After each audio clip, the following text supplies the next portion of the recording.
बोले सत्यनारायण भगवान की जय। तीसरा अध्याय शुरू हुआ। यहाँ सूत जी बोलते हैं, श्रेष्ठ मुनियों, अब मैं पुनः आगे की कथा कहूंगा, आप लोग सुने। प्राचीन काल में उनका मुख नाम का एक राजा था। वह जितेंद्रिय, सत्यवादी तथा अत्यंत बुद्धिमान था। वह विद्वान राजा प्रतिदिन देवालय जाता और ब्राह्मणों को धन देकर संतुष्ट करता था। कमल के समान मुख वाली उसकी धर्म पत्नी शील, विनय एवं सौंदर्य आदि गुणों से संपन्न था पतिपारायणा थी।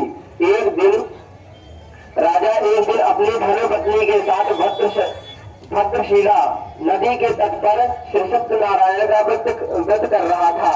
उसी समय व्यापार के लिए अनेक प्रकार के पुष्कल धन राशि से संपन्न एक साधु वाणिक वहां आए। भद्रशिला नदी के तट पर नाव को स्थापित कर वह राजा के समीप गया और राजा को उस व्रत में दीक्षित देकर विनय पूर्वक पूछने लगा। साधु पूछ रहे हैं, राजन, आप भक्ति युक्त चित्त से यह क्या कर रहे हैं? कृपया वह सब बताइए, इस समय मैं सुनना चाहता हूँ। तब राजा बोलते हैं, हे साधु, पुत्र आदि की प्राप्ति की कामना से अपने बंधु बांधवों के साथ मैं अति तेज संपन्न भगवान विष्णु का व्रत एवं पूजन कर रहा हूँ।